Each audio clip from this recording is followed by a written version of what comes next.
Welcome to the Great Apostate. Thank you very much. Merry Christmas to you all. It's a very festive time of the year. I've got my tree out. We've got our stockings up, even though we don't have a fireplace. It is a great time of the year. And as I said, I always go on this terrible website so you don't have to. I went to jw.org and I wanted to see what they thought of Christmas because it's their time of year and they're going to tell you what the Bible's answer is to Christmas. And they say this is basically a should you or should you not celebrate Christmas video. You shouldn't, according to the Jehovah's Witnesses, but let's find out why. Now, they're not going to beat around the bush and tell you that Jehovah actually tells you about Christmas, because he doesn't, but let's find out how they figure it all out, shall we? And they say, the Bible does not give the date of Jesus' birth, nor does it say that we should celebrate his birthday. As McClintock and Strong's Encyclopedia states, the observance of Christian is not of divine appointment, nor is it in the New Testament origin. Instead, an examination of history of Christmas exposes its roots in pagan religious rites. The Bible shows that we offend God if we try to worship him in a way that he does not approve of. Oh dear. History of Christmas customs. Number 1. Celebrating Jesus' birthday. The early Christians did not celebrate Jesus' birthday. They didn't really have him around very long, did they? Number 2, December 25th. There's no proof Jesus was born on Christmas Day. I used to tell people this all the time, especially the kids in my class. Oh, they loved that. Number 3, gift giving, feasting and partying. Didn't do a lot of that in around Christmas time. The Encyclopedia Americana states Saturnalia, a Roman feast celebrated in mid-December, provided the model for many of the merrymaking customs of Christmas. The Encyclopedia Britannica notes that all work and business was suspended during Saturnalia. So what they're trying to do is they're trying to make you think to yourself, this is Christmas really we're talking about, isn't it? Number 4, Christmas lights. According to the Encyclopedia of Religion, which I have over there somewhere, Europeans decorated their homes with lights and evergreens of all kinds to celebrate the winter solstice and to combat evil spirits. Are you frightened of evil spirits much, guys? I don't worry too much about those. Number 5, holly, mistletoe and holly. The Druids ascribed magical properties to mistletoe in particular. The evergreen holly was worshipped as the promise of the sun's return. In fact, if you go to a holly bush now around old megalithic ruins in Ireland, there's tons of them. They're everywhere around where I live. If you go to those and you find them, old standing stones and stuff, they'll always be holly. And people today, generally it's a Catholic thing, although it's not obviously, they will go and they will leave little gifts and stuff for their babies as good luck for their newborn babies. So it's still done to some extent. Number 6, Christmas tree.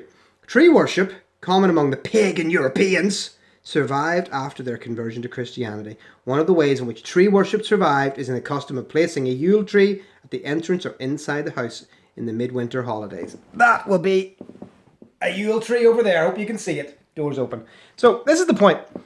The Jehovah's Witnesses, they don't have the balls to actually sit out and say, God doesn't want you to do that, because they know that they can't prove that. So what they're going to do is they're going to drift back 2,000 years, 3,000 years, whatever. It doesn't matter how long it takes. And they're going to get you with some pagan festival that was held at the same time, or something that was done and was then incorporated in. But the point is, and I actually read this on Reddit. I thought this was a really interesting point. The person wrote this: opinion origins matter, except for the origins of the Watchtower Bible and Tract Society. The hypocrisy has been getting to me this week. Anti-holiday comments from my JW relatives have been flowing freely, as you'd expect. And each time I hear a snarky Christmas put down, I think of all the debates we've had where they dismiss early Watchtower articles as irrelevant. They're perfectly comfortable dissecting a holiday with roots that go back over 1,600 years and into pagan celebrations even older than that. But we can't talk about a Watchtower article or a JW book that's more than 20 years old. Because why? New light! What the actual fuck? I'm filing away all these comments in my brains for the next chat we have about God's Spirit-directed organisation. To anyone who may encounter an active Jehovah's Witness this holiday season who drones on about the origins of Christmas, don't let them off the hook. The origins of their religion are dripping with false predictions, Adventism, miracle wheat, pyramidology, for Christ's sake. And don't let them give you that we've abandoned false teachings nonsense. The false predictions are still flowing. Oh, they are. It's like a tap. You can't turn it off. They can say whatever they want about Christmas, but these snake oil salesmen don't have the high ground on religious purity. And oh yes, Merry Christmas. What a fantastic comment. And I really got that. I've been sitting sideways talking to you, haven't I? Whoa, whoa, now you're up, now you're down. Ah, you're about right. Anyway, this is the point. The Jehovah's Witnesses would have you think that you can't celebrate Christmas. I could just do that. The Jehovah's Witnesses would have you think that you can't celebrate Christmas because Christmas, number one, is not Jesus' birthday. Didn't keep dates very well, did they? Such is life. Number two, it incorporates pagan traditions. But, you know, here's me wearing a pagan tradition now, and every married Jehovah's Witnesses will have one, well, can have one of these too if they wishes. So what about that pagan tradition? Is that not important anymore? Because, why? Some fiat order from the fucking governing body has decided so? No. If you want to celebrate Christmas, Jehovah's Witnesses, go and do so. If you want to celebrate the birth of Jesus Christ, do so. If you want to buy presents for your kids, and that's the only reason, do so. That's all. That's the only reason I do it. It means nothing religiously to me anymore, but that's okay. I don't have any hard feelings if it means it to you. If you don't want to celebrate Christmas, don't do so, but don't take the joy out of people's mouth like you're pulling lollipops off a baby.